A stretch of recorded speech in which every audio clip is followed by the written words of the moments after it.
Hi friends, welcome to my channel. இன்றைக்கி என்னோடய சேனலில் இட்லி பொடி எப்படி செய்கிறதுன்னு பார்க்கலாம் வாங்க. அதுக்கு முன்னாடி சேனலை சப்ஸ்கிரைப் பண்ணாதவங்க மறக்காமல் சேனலை சப்ஸ்கிரைப் பண்ணிக்கோங்க. இட்லி பொடி செய்கிறதுக்கு 1 கப் கடலைப்பருப்புனா 2 கப் வந்து உளுந்து எடுத்துக்கணும். ஒரு கப் கடலைப்பருப்பு நான் எடுத்துகிட்டு அதை வந்து வானலில் வச்சுட்டு அடுப்பு வந்து பார்த்திங்கன்னா நம்ம லோ ஃப்ளேமில் வச்சுக்கோங்க. லோ ஃப்ளேமில் வச்சுட்டு நல்லா கை விடாமல் இந்த மாதிரி நம்ம மிக்ஸ் பண்ணி விட்டுட்டே இருக்கணும். அப்போ தான் அது வந்து ஈவனாக நமக்கு வந்து வறுபடும். அப்படி இல்லைன்னா நீங்கள் ஹை ஃப்ளேமில் வச்சிட்டிங்கன்னு வச்சுக்கோங்களேன், அது வந்து அன்ஈவனாக நமக்கு வறுபடும். ஒன்று வறுபட்டிருக்கும், ஒன்று வறுபடாது, அந்த மாதிரி இருக்கும். ஸோ அதனால தான் சொல்கிறேன், லோ ஃப்ளேமில் வச்சிட்டிங்கன்னா நமக்கு எல்லாமே ஈவனாக வறுபடும். அது மட்டும் இல்லாமல் கை விடாமல் அந்த மிக்ஸ் பண்ணி விட்டுட்டே இருக்கணும்.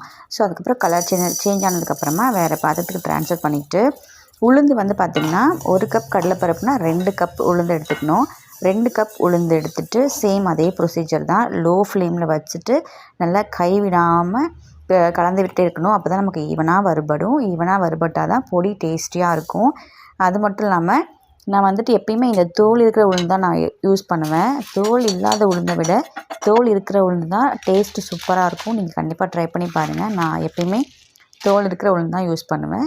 அதுக்கப்புறம் காரத்துக்கு ஏற்ப காஞ்ச மிளகாய் பார்த்திங்கன்னா கொஞ்சம் உப்பி வர மாதிரி இந்த மாதிரி கொஞ்சம் பஃப்னு வரும். அந்த மாதிரி வர வரைக்கும் அதை நல்லா அந்த மாதிரி ரோஸ்ட் பண்ணிக்கோங்க. ரோஸ்ட் பண்ணி எடுத்துகிட்டு நீங்கள் வந்து காரத்துக்கு ஏற்ப காஞ்ச மிளகாய் போட்டுக்கோங்க.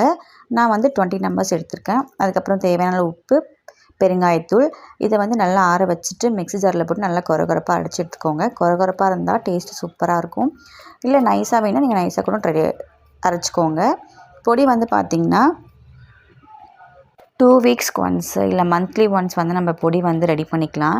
அப்போ தான் வந்து நமக்கு எப்பயுமே ஃப்ரெஷ்ஷாக இருக்க மாதிரி இருக்கும். இல்லை 2 மந்த்ஸ் 3 மந்த்ஸ்க்குலாம் நம்ம அரைச்சி வச்சுக்கிட்டோன்னு வச்சுக்கோங்களேன், அதோடய ஸ்பைசினஸ் அரோமாலாம் போயிட்டு பொடி டேஸ்ட் நல்லாவே இருக்காது. ஸோ கண்டிப்பாக ட்ரை பண்ணி பாருங்கள். தேங்க்யூ ஃபார் வாட்சிங்.